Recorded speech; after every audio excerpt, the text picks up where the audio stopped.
स्वागत है यीशु मसीह की प्रेजेंस में। अपने घुटनों के भार आओ।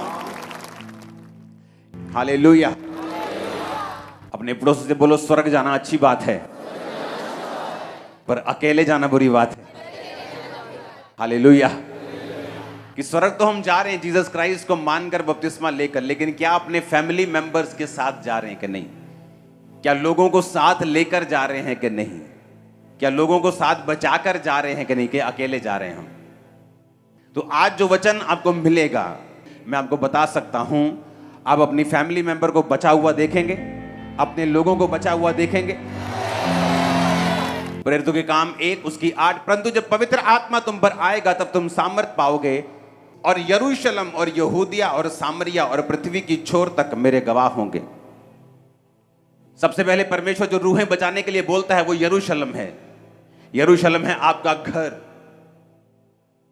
आपका ऑफिस, आपके रिश्तेदार, आपके जानने वाले लोग, आपके आसपास के लोग, आपके जॉब वाले लोग, आपके स्टाफ के लोग, आपके बिजनेस के लोग। उसके बाद लिखा यहूदिया में और सामरिया में, यानी अन्य जातियों के, यहां जहां आप उनको जानते नहीं। सामरिया अन्य जाति थी। यीशु मसीह ने कहा था अन्य जातियों के पास अभी मत जाना, समय आएगा मैं तुम्हें अन्य जातियों के पास भेजूंगा। जब बाइबल कहती है पवित्र आत्मा उतरा, जब परमेश्वर का क्रूसिफिकेशन हो गया, जब वो जी उठा सब दुनिया के लिए, तो फिर परमेश्वर ने कहा अब तुम अन्य जातियों के पास भी जाना, क्योंकि पहले यरूशलेम, उसके बाद यहूदा और सामरिया में। एक व्यक्ति जब पवित्र आत्मा की सामर्थ से भरता है तो बाइबल कहती है यरूशलेम में, यानी अपने घर में, अपनी जॉब वाले स्थान के ऊपर, अपने परिवार में, अपने रिश्तेदारों में वो परमेश्वर का गवाह बनता है। उसके बाद जब परमेश्वर उसको सामर्थ देता है, ग्रेस देता है, उसके बाद वो उन लोगों के लिए भी मुक्ति का कारण बनता है जो उसको जानते नहीं, यहूदिया के लोग, सामरिया के लोग।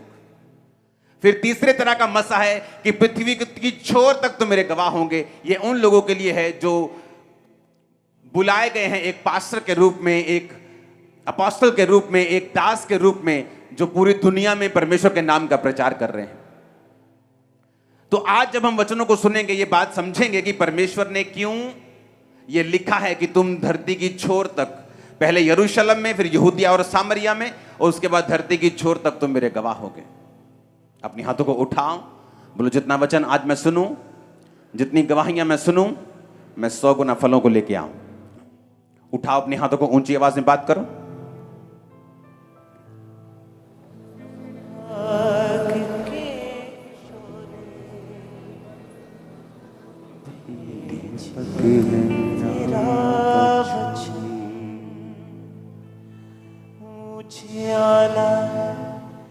निगाहों का तेरा वचन, तू आस है, विश्वास है, तेरी मोहब्बत खास है। प्रभु यीशु मसीह के सामर्थी नाम में हम मांगते हैं।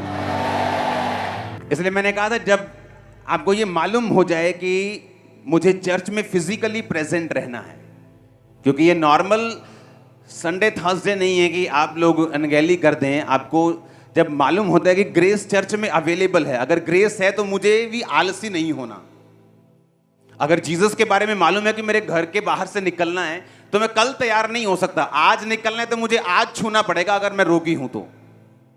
अगर मुझे रोग से शिफा चाहिए, आज मुझे जाना पड़ेगा, छूना पड़ेगा। और कई हजारों तरह के काम आपको आए होंगे आज, हजारों तरह के लोगों ने दिक्कतें की होंगी। हाँ कहना, शैतान तंग कर रहा होगा पिछले दिनों से, ये ज्यादा तंग कर रहा हो, उसे मालूम है उसका किंगडम हिल चुका है। वो क्यों? उसे मालूम है जब डिलीवरेंस का टाइम आता है, जीसस क्राइस्ट ने अपने चेलों को पहले शब्द देके भेजा, जाओ और अशुद्ध आत्माओं को निकालो और बीमारों को क्या करो, कि लोगों को पहले डिलीवर करो। ये स्पिरिचुअल चीज है भाई, ये एक आत्मिक चीज है। डिलीवरेंस देना, हीलिंग करना, ये शारीरिक नहीं है। क्योंकि ये 2 हफ्ते, 2 मीटिंग, आज और अगले ये संडे, आज और संडे, सिर्फ सोल्स के बारे में बात होगी। उनको जीता कैसे जाता है, वो जीतनी क्यों जरूरी है, परमेश्वर का वचन परिवार के बारे में, घर के बारे में क्या कहता है, परमेश्वर का वचन आपके बारे में क्या कहता है, उद्धार लेना क्यों जरूरी है, उसकी इंपॉर्टेंस हमारी लाइफ में क्या है। अपने हाथों को उठाओ और हिलाओ, बाइबल को उठाओ, बोलो ये वचन मेरे लिए हो, मुझे शुद्ध करने का कारण हो। ऊंची आवाज में बात करो प्रभु से। तू आस है, विश्वास है, तेरी मोहब्बत खास है, तुझ तक ले आती है खुदा, जिसको तेरी लगन। दीपक है मेरी राहों का तेरा वचन, मैं ऐस कुछ मेरी आंखों से तेरी दया से, तेरे नाम में अपने हाथों को उठाकर बोलो जो वचन आज मैं सुनूंगा मैं उसे नोट करूंगा, मानूंगा और सिखाया भी करूंगा। प्रभु यीशु मसीह के सामर्थी नाम में हम मांगते हैं। अपने हाथों को उठाकर गैर भाषा में 5 मिनट आत्मा में आप प्रार्थना करेंगे, ऊंची आवाज में, गैर भाषाओं में ऊंची आवाज में।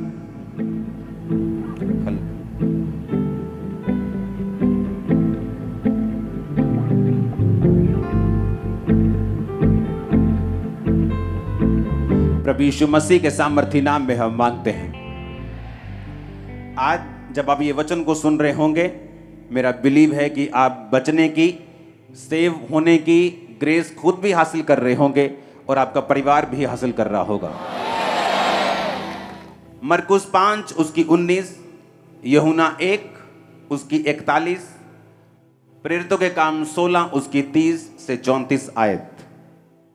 इसमें हमें यह मालूम होता है, मरकुस 5:19, परंतु उसने उसे आज्ञा ना दी साथ रहने की और कहा अपने घर जाकर अपने लोगों को बता कि तुझ पर दया करके प्रभु ने कैसे बड़े काम किए हैं।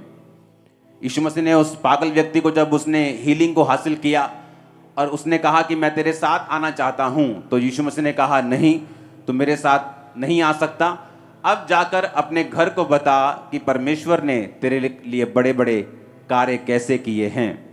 वचन ये कहता है वेरी क्लियरली कि परमेश्वर को ये चिंता है कि आपका घराना सेव हो, और ये बार बार परमेश्वर अपने वचनों के बीच से बता चुके हैं कि उसके वचन में लिखा है, यूहन्ना 1 उसकी 41 आयत, उसने अपने सगे भाई शमौन से मिलकर कहा हमको ख्रिस्त अर्थात मसीही मिल गया।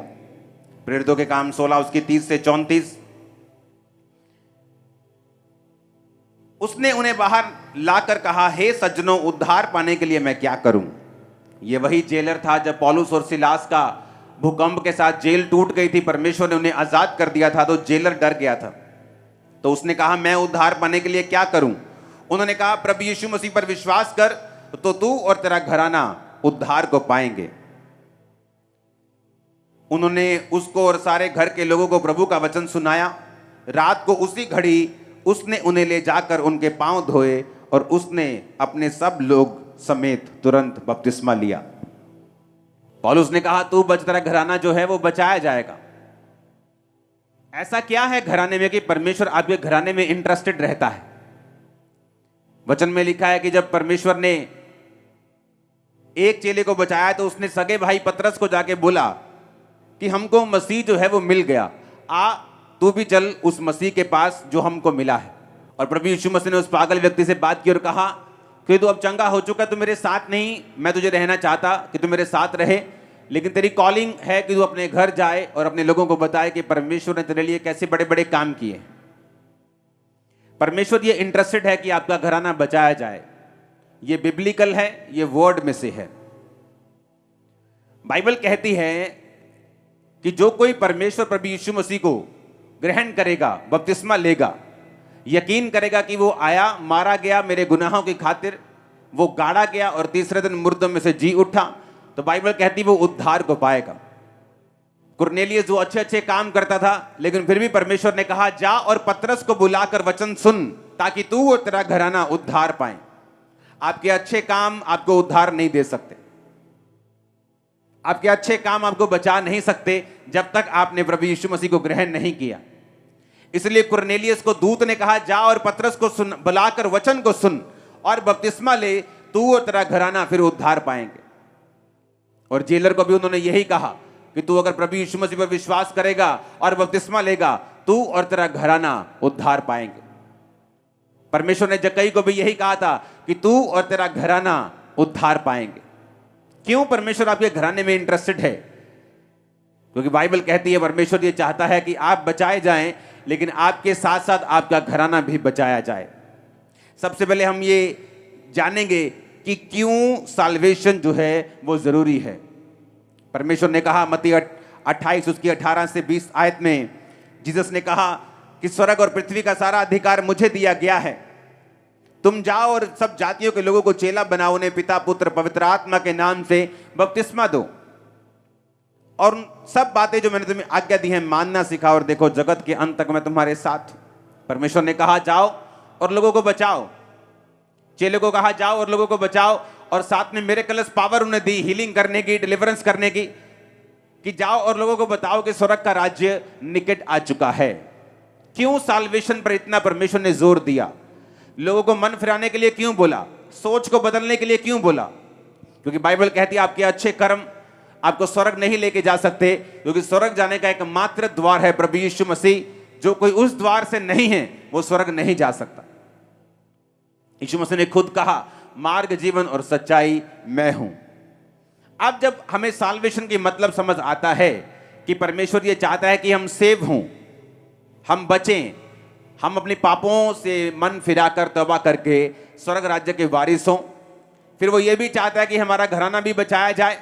लेकिन क्यों परमेश्वर ये चाहता है कि हमारी साल्वेशन इतनी इंपॉर्टेंट क्यों है? मैं आपको बताना चाहता हूं। नए लोगों के लिए साल्वेशन का इतना मतलब नहीं रहता। वो चर्च में एंट्री करते हैं हीलिंग के लिए, किसी ने बताया कि वहाँ हीलिंग होती है, डिलीवरेंस होती है, जाओ तुम चंगे हो जाओगे। उनको साल्वेशन से इतना मतलब नहीं होता, क्योंकि उनको पता नहीं होता कि साल्वेशन का मतलब क्या है, उद्धार का मतलब क्या है।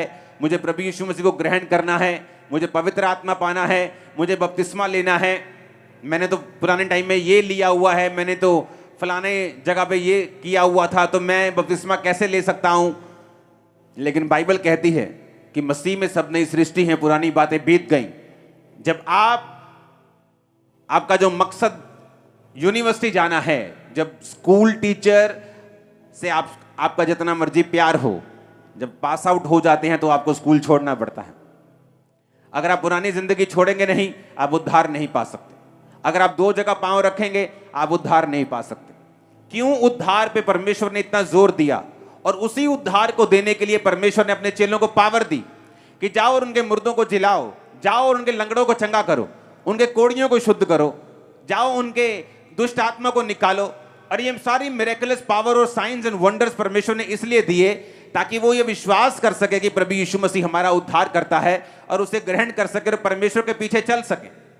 ये सारी मिरेकलस पावर, ये हीलिंग टेस्टिमनीज, ये डिलीवरेंस टेस्टिमनीज, इनका एक ही मकसद है। वो मकसद है आपको उद्धार की ओर लेके जाना, आपको साल्वेशन की ओर लेके जाना, आपको परमेश्वर के साथ जोड़ना। यही मकसद है परमेश्वर का हीलिंग करने का। इसलिए परमेश्वर ने 38 साल के रोगी को बोला कि फिर से कोई पाप मत करना, ऐसा ना हो इससे भारी मुसीबत तुझ पे आ पड़े। अब 38 साल का रोगी जानता था। आपसे अगर मैं आपसे ये बोलूं कि गंदे काम मत करना दोबारा, तो आपको मालूम है कौन से गंदे काम आप करते हो। आपसे मैं बोलूं अच्छा फिर से बुरे काम मत करना, तो आपको मालूम होता है वो बुरे काम कौन से हैं। आप बोलते ठीक है जी मैं नहीं करूंगा।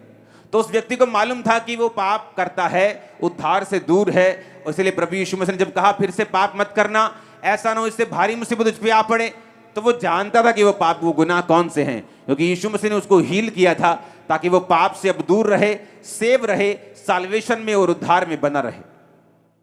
मेरी चर्च में एंट्री कैसे हुई? हीलिंग के लिए। मुझे मालूम हुआ कि चर्च में हीलिंग होती है। मेंटली अपसेट के अटैक होते थे, डिप्रेशन था, बहुत सारी बीमारियां थी, टूट चुका था, नशों में मरने वाला था, सुसाइड का सब तैयारी कर चुका था। लेकिन चर्च में गया सिर्फ हीलिंग के लिए कि चर्च में हीलिंग होती, वहां पे मैं छूट जाऊंगा। उद्धार के लिए नहीं गया। कितनी देर जाता रहा हीलिंग के लिए। बपतिस्मा भी मैंने हीलिंग के लिए लिया था कि जल्दी ठीक हो जाऊंगा। लेकिन जब ये बात समझ आती है कि ये सारा कुछ परमेश्वर इसलिए कर रहा है कि आप उद्धार पाएं। बाइबल कहती है जब आदम ने पाप किया उद्धार से दूर हुआ। बाय नेचर वो गुनाह आज हर बंदे में है। एक नए जन्मे बच्चे के अंदर भी वो ब्लड से पापी है, बाइबल कहती है, और उसको उद्धार की जरूरत है। और बाइबल कहती है जब हम जीसस क्राइस्ट पे बिलीव करते हैं कि वो हमारे गुनाहों की खातिर उसने अपने लहू को बहाया और वो तीसरे दिन मुर्दों में से जी उठा, कब्र में से निकल गया, विश्वास करते हैं, तो बाइबल कहती है अगर तू विश्वास करेगा तो तू उद्धार को पाएगा। लेकिन क्यों परमेश्वर इतना इंटरेस्टेड है मुझे उद्धार देने के लिए और मेरे परिवार को उद्धार देने के लिए? मैं उद्धार, वो मुझे हीलिंग दे दे, डिलीवरेंस दे दे, लेकिन वो मुझे उद्धार में ही रखना क्यों चाहता है? क्योंकि जिन लोगों को यह बात समझ आई है वो लोग कभी भी उन्होंने नॉर्मल फिर लाइफ नहीं जी है, उन्होंने विक्टोरियस लाइफ जी है।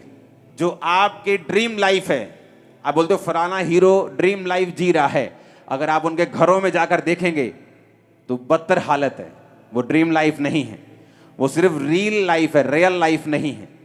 अगर आप रियल लाइफ में देखना चाहते हो, ड्रीम लाइफ को पूरा होते हुए आपकी लाइफ में बिना डिप्रेस्ड, बिना अटैक, बिना झंझट के आपको जिंदगी अगर आप जीना चाहते हो, विक्टोरियस लाइफ जीना चाहते हो, बिना डर के, बिना घबराहट के जीना चाहते हो, मैं आपको बता रहा हूं, फिर आप ये नहीं कहेंगे कि मैं कौन सा बिजनेस करूं, क्योंकि जिस जगह आप हाथ लगाएंगे वो सोना हो जाए। मैं आपको सच कह रहा हूं।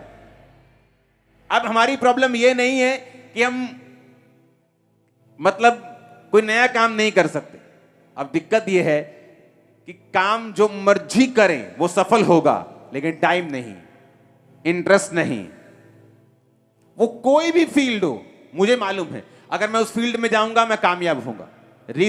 रीजन पवित्र आत्मा, रीजन परमेश्वर और उसका उद्धार, जिसके बारे में मैं समझ चुका हूं।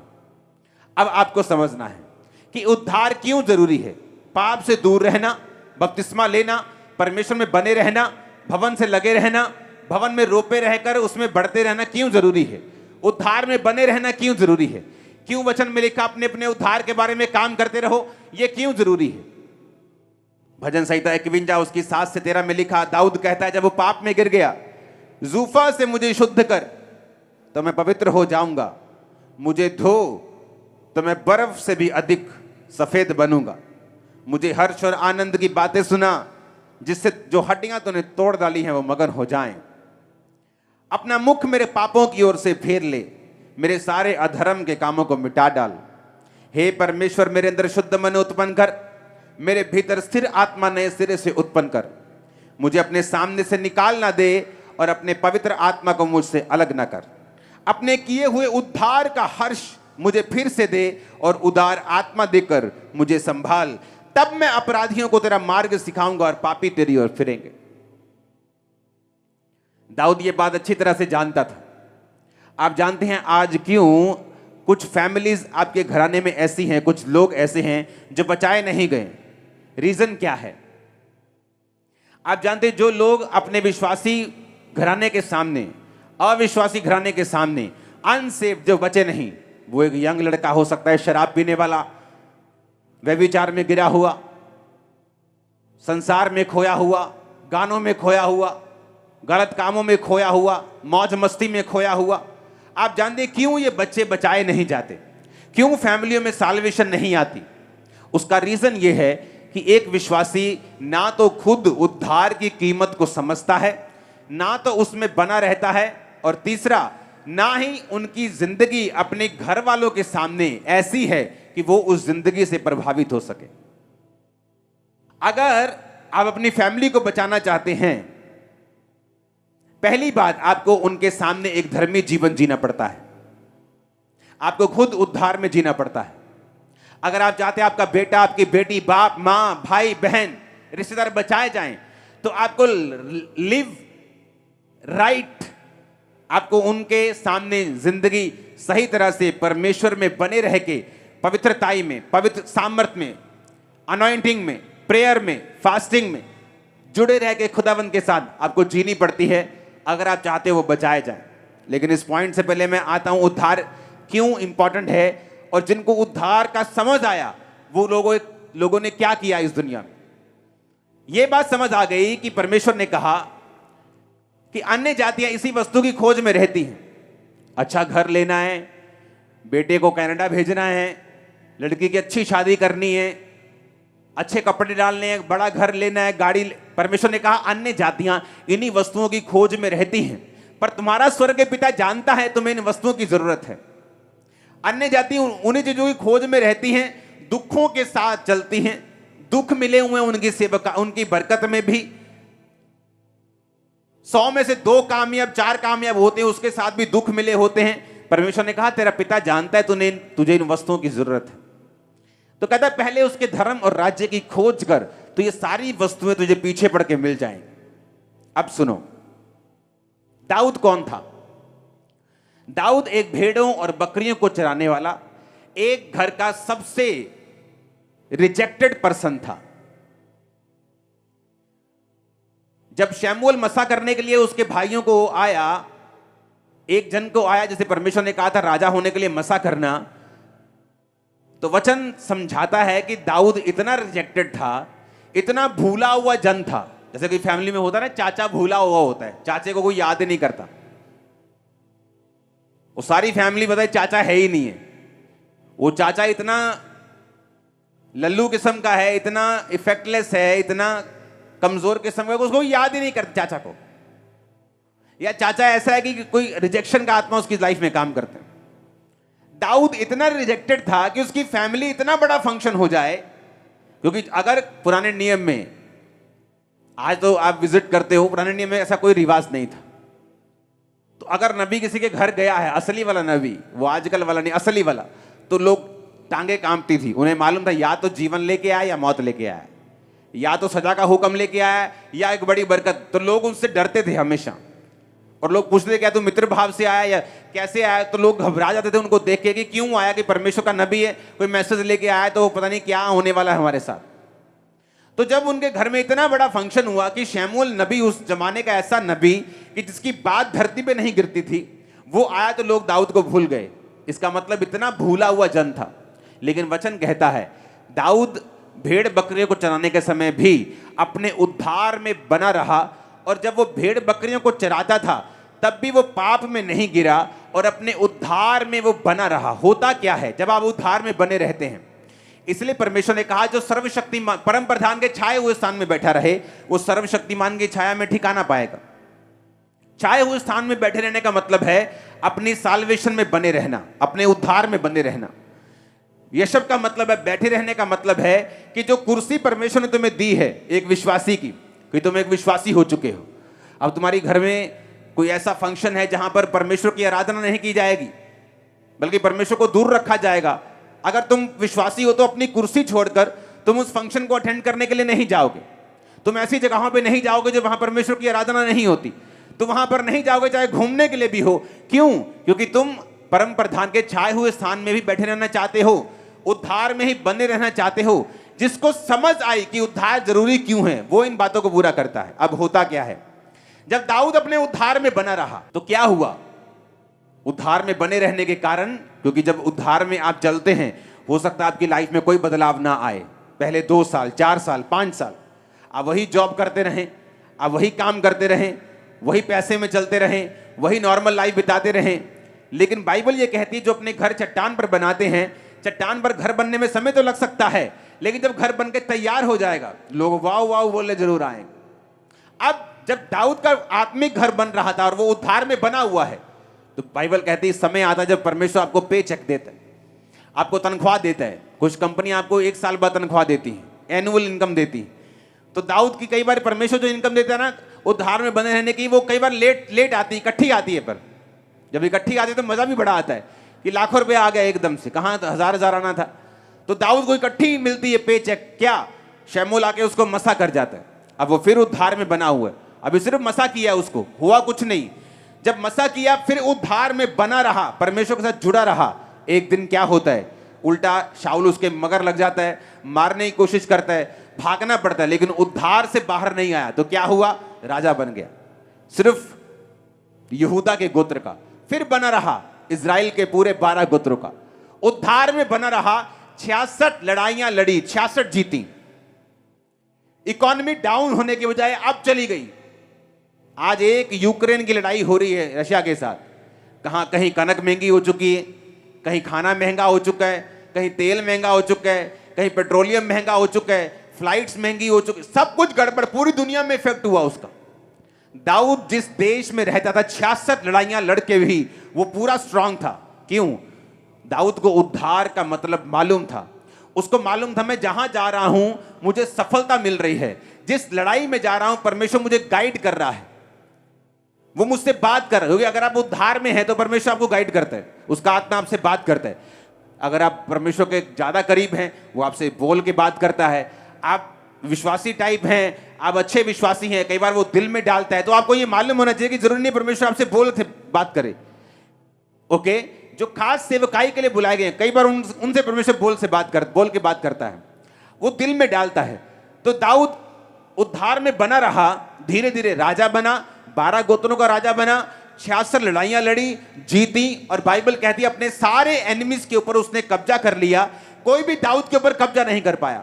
दाऊद एक लौता राजा था पूरे इजरायली हिस्ट्री का जिसको कोई हटा नहीं सका। बूढ़ा होके पूरा इतना बूढ़ा हो गया कि कपड़े भी उसको गर्म नहीं रख पाते थे, और बाइबल कहती पूरी उम्र का होके वो मरा और परमेश्वर के पास गया। रीजन क्या है? जब दाऊद ने पाप किया तो उसने कहा अपने किए हुए उद्धार का हर्ष मुझे फिर से दे। पता है क्यों? जब आप सेव होते हैं, जब आप उद्धार में होते हैं, एक हर्ष आपके अंदर होता है, एक आनंद आपके अंदर होता है। बीमारी के साथ साथ भी वो चलता है, कई बार परीक्षा के साथ साथ भी कई बार वो चलता है। लेकिन दाऊद को मालूम था कि उद्धार अगर मेरे पास होगा तो मैं जहां जाऊंगा मैं सफल होऊंगा, और अगर मेरे पास उद्धार नहीं होगा तो पता नहीं कौन सा एनिमी मुझे किस टाइम हरा के जाएगा। और उसने कहा मुझे उद्धार का हर्ष फिर से दे, तब मैं अपराधियों को तेरा मार्ग सिखाऊंगा।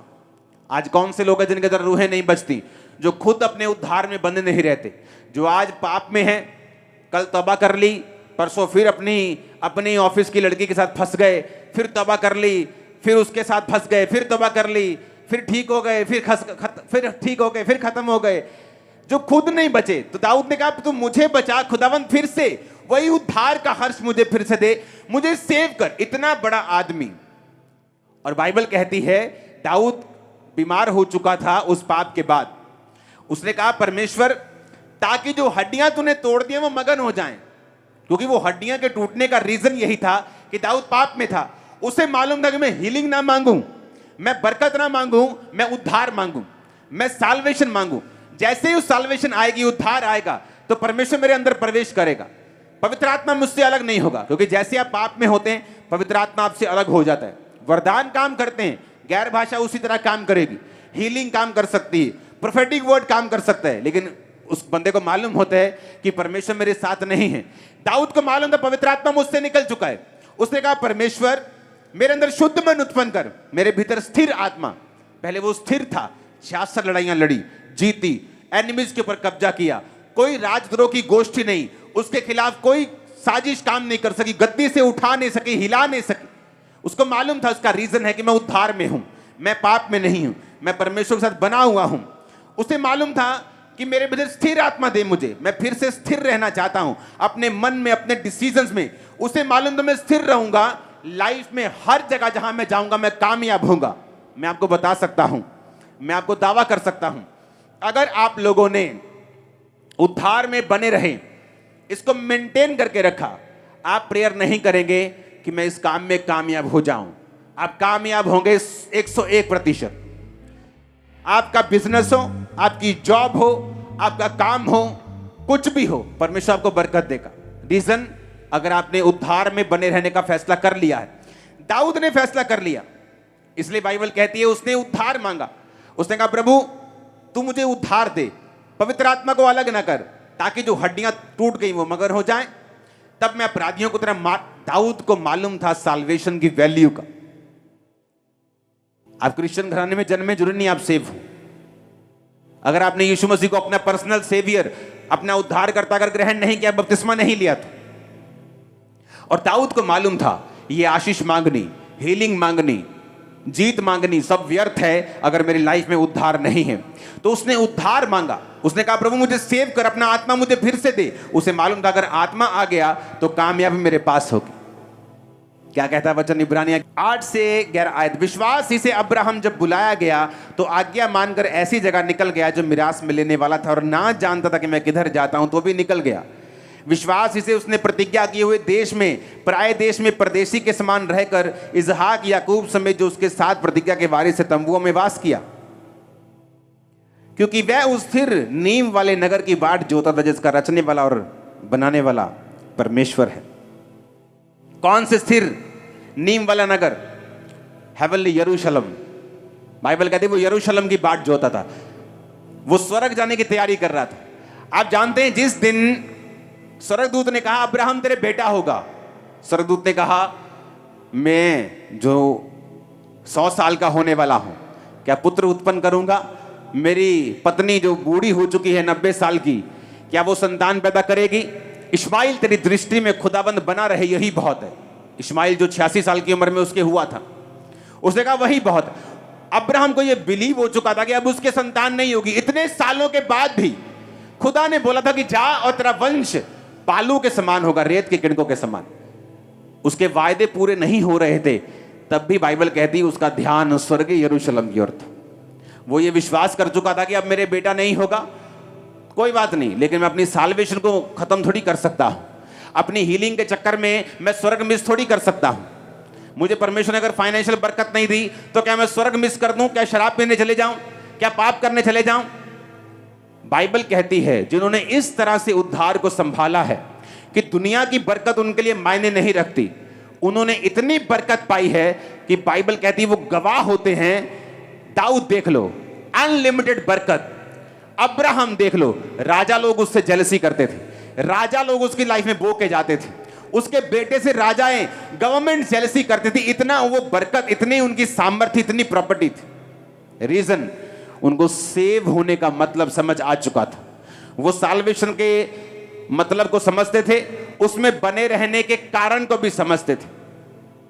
जब इंसान एक फैसला कर लेता है कि मुझे सेव होना है, मैं परमेश्वर के पीछे चलूंगा, ये बरकत नहीं मिली तो भी चलूंगा, अगर ये ना मिला तो भी चलूंगा।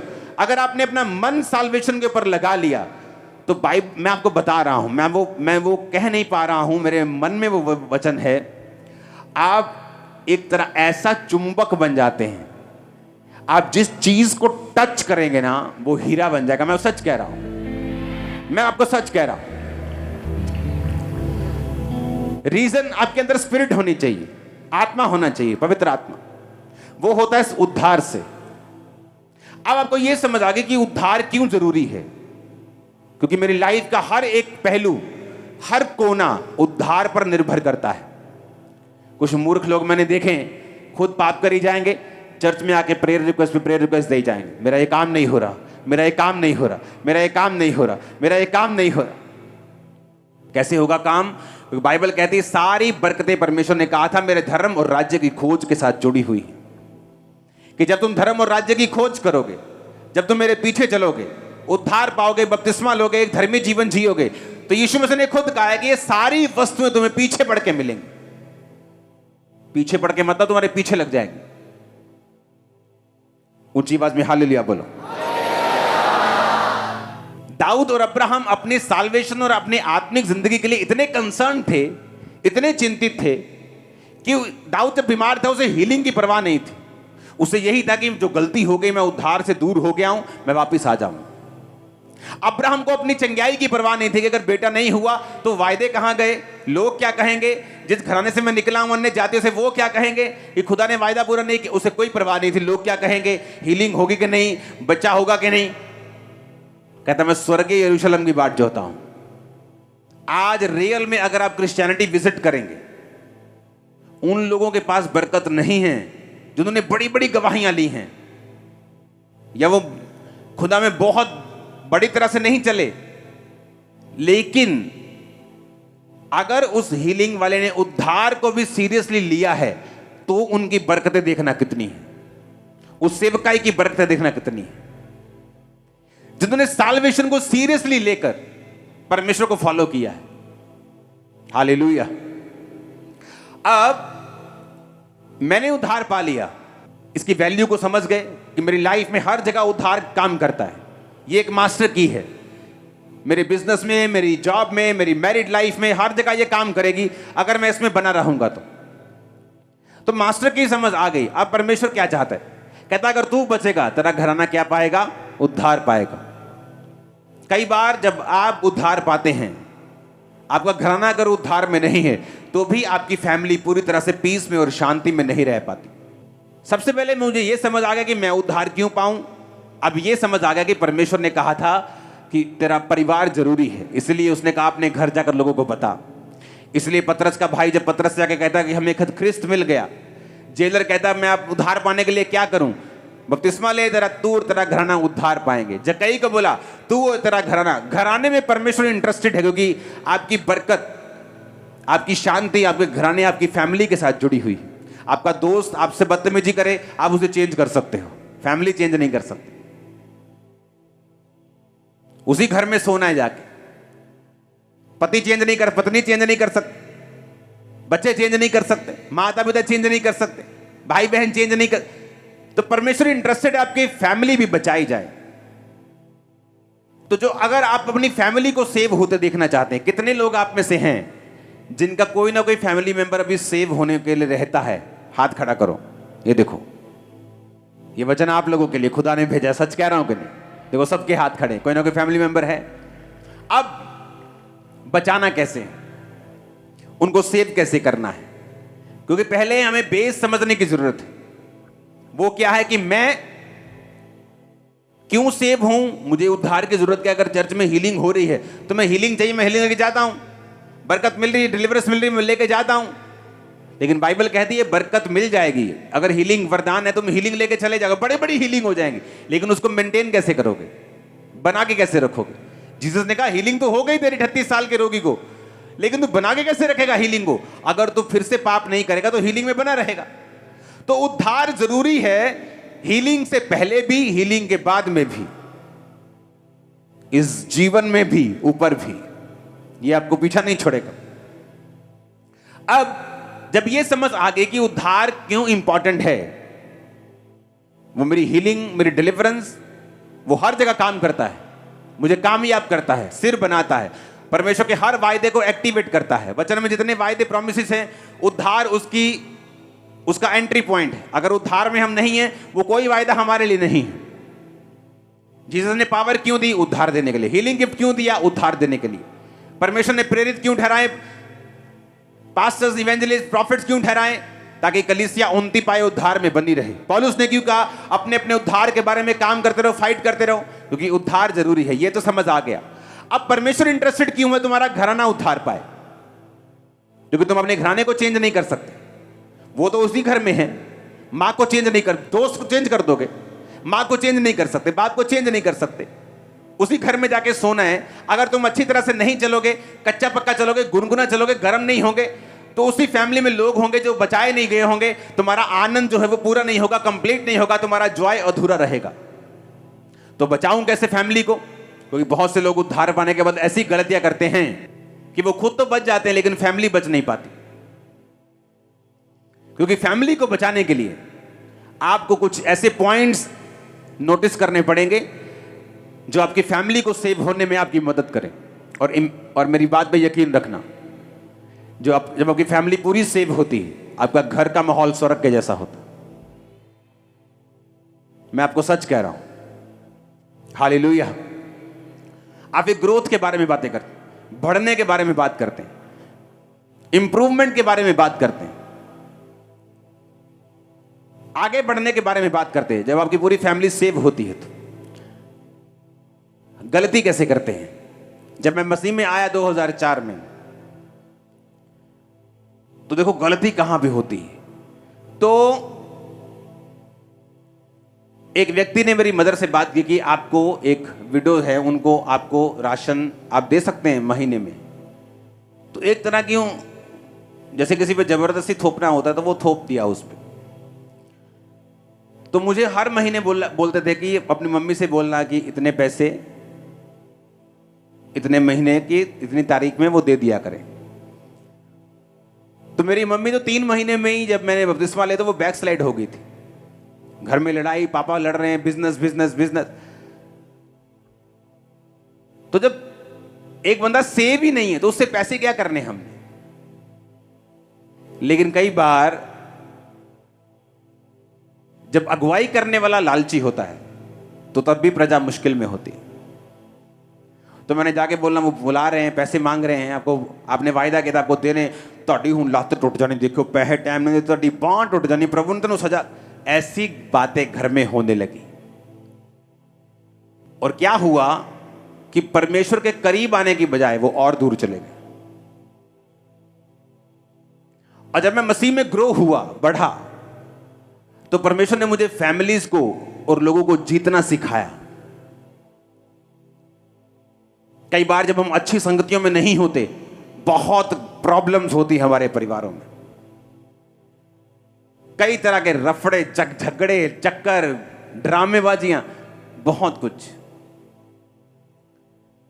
जब मैं मसीह में आगे बढ़ा, आपका एक फैमिली मेंबर है, आप मान लो एक लड़की है जो व्यभिचार में गिर गई। अब लोगों को तो नहीं पता व्यभिचार में, लेकिन फैमिली मेंबर्स को पता है। एक यंग लड़का व्यभिचार में, लोगों को नहीं मालूम, चर्च के बिलीवर्स, लेकिन आपको पता है, आप फैमिली मेंबर हैं। जब आप प्रेयर में जाते हैं, आपको स्पिरिट को डांटना है, उसके पीछे की स्पिरिट जो है व्यभिचार की, चोरी की, डिस्ट्रैक्शन की, जब आप उस स्पिरिट को डांटते हैं प्रेयर में, तो परमेश्वर उन व्यक्तियों को आजाद करता है। यीशु मसीह के पास लाए एक गूंगे को, अब अगर उसकी स्कैनिंग कराने जाएंगे, एमआरआई टेस्ट कराएंगे, तो कोई ना कोई प्रॉब्लम तो निकलती। अगर उस समय पे होती कि गले का वोकल कॉर्ड खराब है, फलानी चीज खराब, लेकिन पीछे कौन था? दुष्ट आत्मा। जीसस ने दुष्ट आत्मा को निकाला, वो बंदा ठीक हो गया, गूंगा बोलने लगा। निकाली दुष्ट आत्मा, पर गला ठीक हो गया।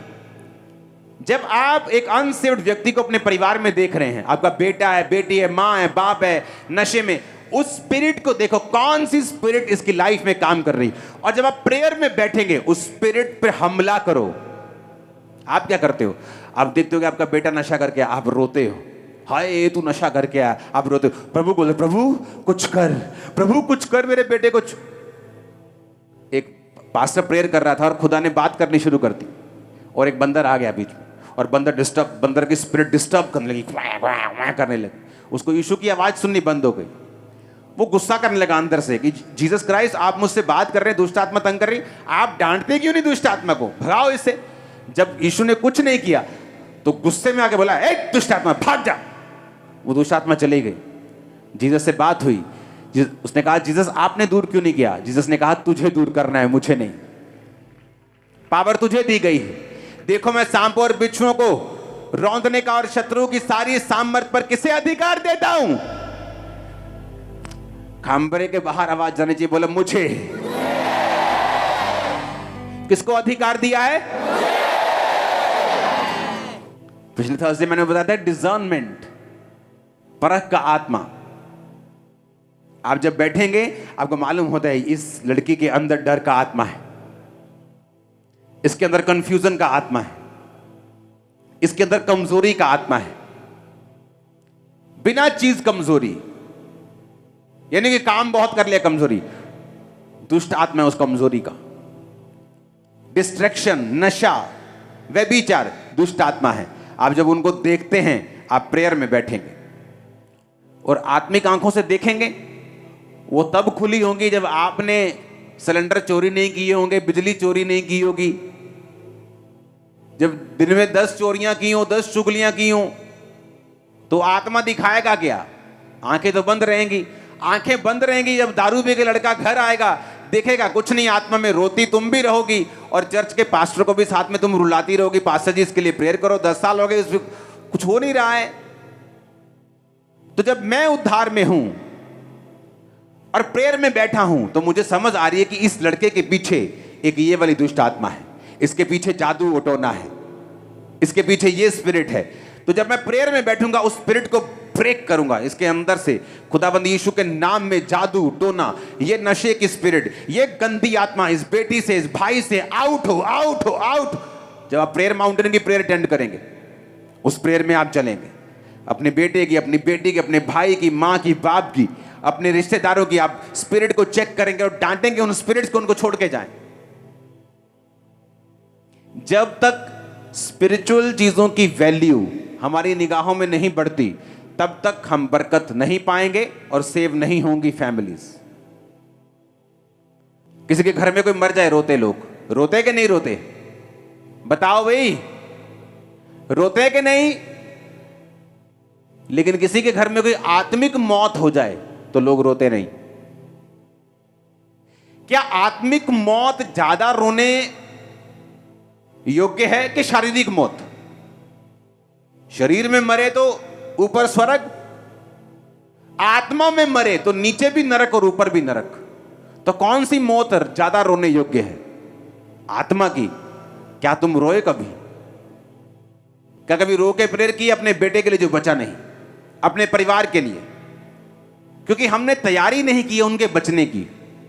हमें आत्मिक मौत ऐसी लगती है तो ठीक है, ओ नहीं ये चर्च नहीं जाता, ओ मैं इनू कहना भी नहीं, बहुत बहुत दयालु बन गए जिदा ना, बहुत भले मानस दा हुंदा बंदा ना, बहुत किते नहीं मैं नहीं कहता इनू चर्च जान।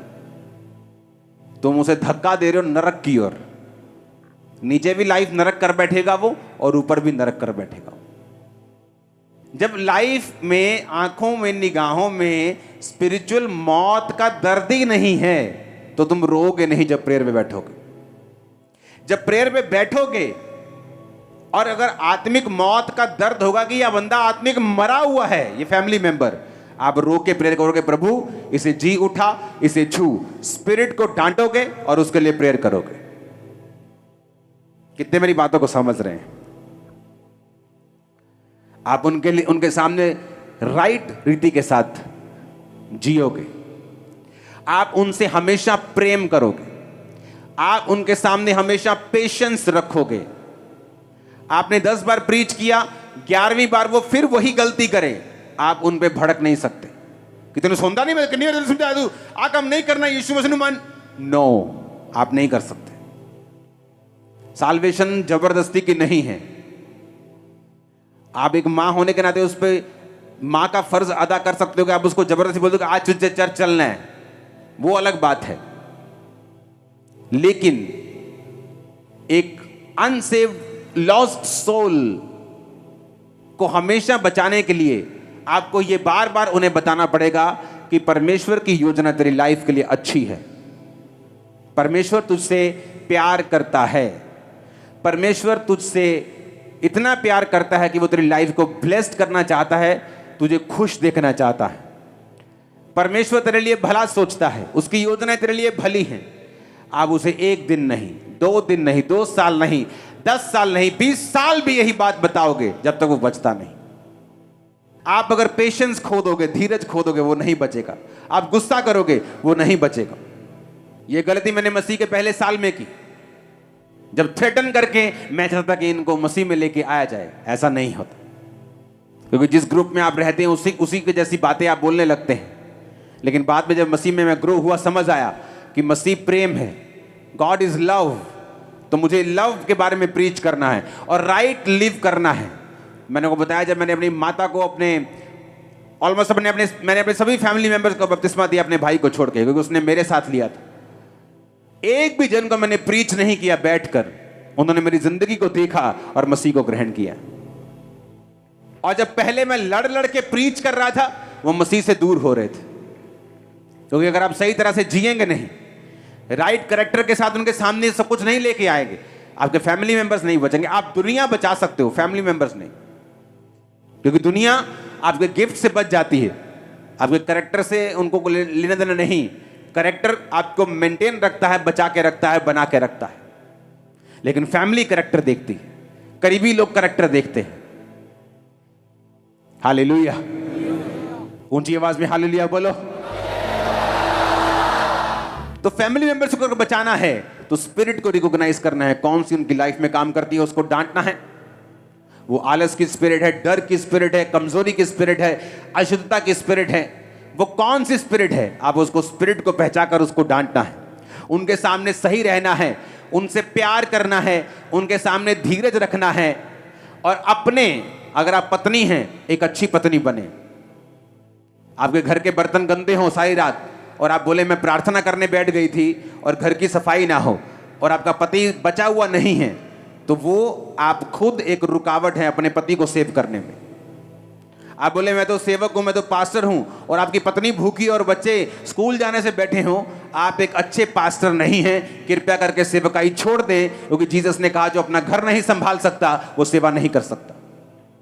अगर आप कैरेक्टर में नहीं हैं, सुनो, लोग बोलते हैं अच्छा बिजनेस में फेल हो गए, चलो पादरी बन जाओ। अगर तुम बिजनेस में फेल हो गए, तुम चर्च में भी फेल हो।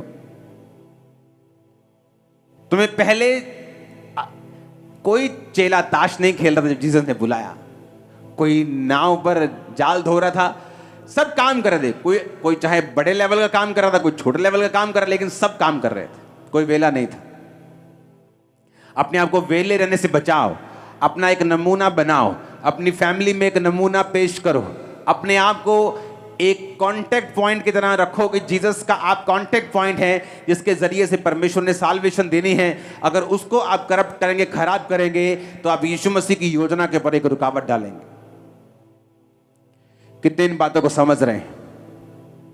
उद्धार क्यों जरूरी है समझ गए, क्यों लेना है समझ गए, यीशु मसीह ने पावर क्यों दी, हीलिंग क्यों दी समझ गए, खुद उद्धार लेना है क्यों ये समझ गए, परिवार क्यों देना है ये समझ गए। और मैं आपको बता रहा हूं, आप जब राइटली जिएंगे,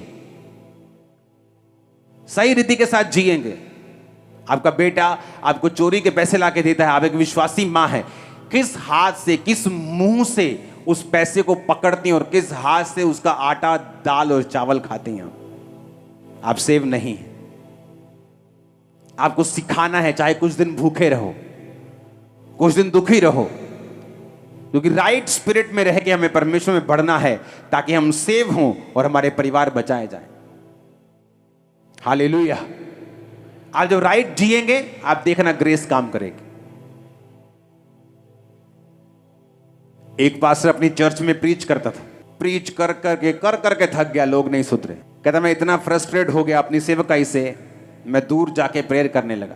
कुछ हफ्ते मैंने प्रार्थना में बिताए, और जब मैं वापस आया तो कहता पुलपिट में मैंने प्रचार शुरू भी नहीं किया था, अभी वर्शिप भी कर रहा था, लोग रोने लग गए, प्रभु मुझे माफ कर, आज मैं तौबा करता हूं, तौबा करती हूं। रीजन, जब आप खुद परमेश्वर के साथ सही हो जाते हैं तो ऑटोमेटिकली साल्वेशन और हीलिंग और डिलीवरेंस आपके परिवारों में काम करना शुरू कर देती है। आप हल्का सा अपने बेटे को बोलेंगे बेटा आज क्रिसमस चलना है, और आप हैरान होंगे वो मान गया, क्योंकि उसके पीछे आपने प्रेयर कर ली है, आपने स्पिरिट को डांट दिया है, आपने शैतान को बांध दिया, उसकी पावर फिनिश कर दी, आपने पेशेंस दिखाया है, पिछले 4 महीने धीरज दिखाया है, प्रेयर की है, प्यार दिखाया है, प्रेयर की है, खुद सेव हो, खुद साल्वेशन में, उद्धार में, पाप से दूर हो, बने हुए उद्धार में। तो जब आप बोलेंगे बेटा चर्च चलना है, आगे से आवाज आएगी ओके मम्मा चलते हैं, बस पहले वो क्रिसमस आना शुरू करेगा, क्रिसमस, ईस्टर, फिर बड़ी बड़ी मीटिंग, फिर हर संडे आपको छोड़ने के लिए, उसके बाद हर संडे खुद आपसे भी आगे बैठा होगा। ये मैंने देखा है। इमेजिन करो मैं चर्च के बाहर गेट के ऊपर 5 बंदे खड़े कर दूं, अल्कोहल मीटर लेके, आपके मुंह को सूंघे कि शराब तो नहीं पी, शराब पी, बाहर ही फैंटा चाट दो, ऐसा पीटो उनको दोबारा चर्च में शराब पी के एंटर ना करें। ये तो वो बात हो गई कि हॉस्पिटल के बाहर बंदे खड़े कर दो और बोलो कोई बीमार आया तो फैंटी चाट दो, सारे बीमार फैंटी चाट दो, कोई बीमार नहीं बढ़ना चाहिए। अरे परमेश्वर का घर ही बीमारों के लिए, पापियों के लिए। जीसस ने कहा मैं धर्मियों को बुलाने थोड़ी आया हूं, वो तो पहले सही है, मैं तो पापियों को बुलाने आया हूं। एक बंदा अन्य जाति से, पूरा वेशभूषा अन्य जातियों की, पूरा मैं बोल नहीं सकता, आया चर्च में, फुल दारू से रजा हुआ, 1.5-2 बोतल शराब पीने वाला बंदा, बड़ी शराब पी गया, क्या करें जी, कोई बात नहीं, बैठा रहने दो। परमेश्वर ने पहले संडे छुआ, शराब छोड़ दी। अब इमेजिन करो उसको प्यार ना दिखाया होता, उसको मारा होता, पीटा होता, बोला था परमेश्वर का घर तूने अशुद्ध कर दिया। ये स्पिरिचुअल हॉस्पिटल है। अगर यहां बीमार नहीं आएंगे तो कहां जाएंगे? आपको नशे वाले मिलते हैं तो बोलो कोई प्रॉब्लम नहीं, आ जाओ। वही मैं चिट्टा लाया, ओ यार चल तू, चिट्टा लाया, पीला लाया, चल, चिंता ना कर तू, चल, चलते हैं। नशा किया, कोई बात नहीं।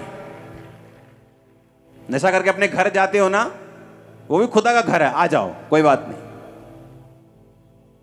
अगर जीसस जीवित है तो छू लेगा उसको, बचा लेगा उसको। हालेलुया। लव, पेशेंस, प्रेयर, तैयारी, ऐसे लोग नहीं बचते। हालेलुया। आपको तैयारी करनी पड़ती है उनको बचता हुआ देखने के लिए। आपको प्यार करना पड़ता है लोगों को। दुनिया की सबसे बड़ी चर्च जहां जिस सेवक के द्वारा बचाई गई, उसको बचाने वाली एक विश्वासी औरत थी। उसको टीबी हो चुकी थी बंदे को, उसका दादा और पापा सेम बीमारी से मर गए थे। तब 1950 में जब टीबी होती थी तो वो कैंसर की तरह थी, तब लोग मर जाते थे, बीमारी का इलाज नहीं था। तो जब उसको टीबी हुई, वो मरने वाला था, ब्लड मुंह से आना शुरू हो गया, तो एक लड़की आकर उसको बोल रही कि बाइबल पढ़ना। कहता नहीं नहीं, मैं बौद्ध धर्म से हूं, हम बाइबल नहीं पढ़ते। उसने कहा प्रभु यीशु तुझे चंगा करेगा, यीशु धर्म बदलने नहीं आया, जीवन बदलने आया, आप बाइबल पढ़ो। उसने कहा नहीं नहीं, मैं नहीं ले सकता। वो रोने लगी लड़की, प्रेयर करने लगी रो के, प्रभु इसके दिल को छू। उसने कहा ठीक है तू रो मत। कई बार इतनी सी जबरदस्ती करनी पड़ती है आपको कि चला चर्च में चलते हैं, प्यार के साथ, गुस्से के साथ नहीं, लव के साथ, पैशन के साथ। बाइबल कहती है जीसस क्राइस्ट जब लोगों को देते थे तो तरस से भरते थे। वो उस तरस आपके अंदर होना चाहिए, वो पैशन होना चाहिए, वो जेलसी खुदा के लिए होनी चाहिए। उसने बाइबल ली, कहता ठीक है, कहता मैंने बाइबल इसलिए मैं पढ़ लूंगा, इसलिए कि रोना बंद कर दे, चली जाए। कहता जब वो चली गई, मैंने अचानक बाइबल खोली, पढ़ने लगा, तो जब हीलिंग स्क्रिप्चर्स पढ़ने लगा, हीलिंग पद पढ़ने लगा, चंगाई वाले लाइनें पढ़ने लगा, तो जीसस ने उसे छूना शुरू कर दिया और हीलिंग देनी शुरू कर दी।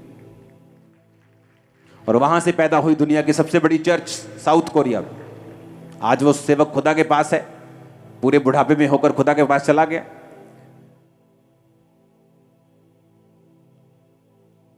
हालेलुया। अब अपने घरों में लोगों को इनवाइट करते हैं, प्रीच करते हैं।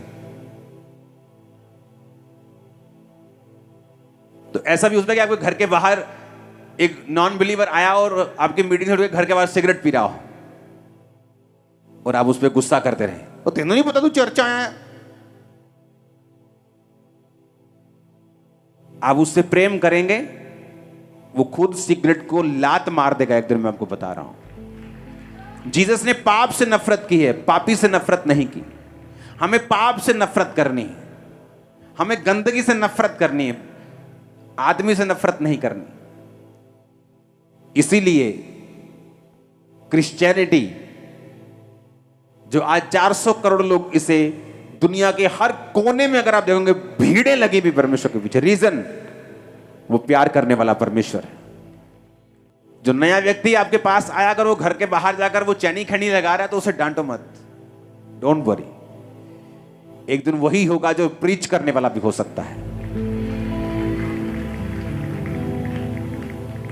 जिस दिन मैं चर्च देखने के लिए गया था 16 अगस्त 2004 रात को 8 बजे, उस दिन मैंने नशा किया हुआ था। इमेजिन करो अगर पास्टर लोग बोल देते कि भाई साहब आपने अभी खाया पिया हुआ है, कल आना, तो हो सकता कल आता ही ना, मैं भूल जाता, बोलते चल छोड़ो, सालों बाद फिर ये योजना टल जाती है, मर जाता। लेकिन जब आप प्रेम करते हैं, प्यार करते हो, क्योंकि हॉस्पिटल्स तभी चाहिए जब आप बीमार हैं। जब चंगे हो गए फिर क्या सिर पे मारना है हॉस्पिटल तुम्हारा? कौन जाता है डॉक्टर के पास जब वो चंगा भला हो?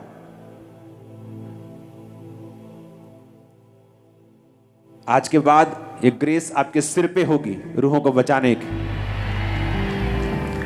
जीसस ने क्यों कहा पवित्र आत्मा से भरो? उद्धार पाओगे, पवित्र आत्मा तुम्हारे पास रहेगी, तुम भरोगे। फिर उसने कहा तुम यहूदिया, यरूशलेम, यरूशलेम, यहूदिया, सामरिया और पृथ्वी का छोर। पहले तुम अपना घर बचाओगे, ऑफिस बचाओगे, रिश्तेदार बचाओगे, फिर अन्य जाति बचाओगे, जब अगले लेवल पे जाओगे दुनिया बचाओ। कितने मेरी बात को समझ रहे हैं? इसलिए उसने कहा जब तुम उद्धार में बने रहोगे तो पहला टारगेट फैमिली, फिर अन्य जाति लोग, तुम्हारे घर मोहल्ले के, तुम्हारे नगर के, तीसरा फिर पूरी दुनिया। अपने हाथों को उठा।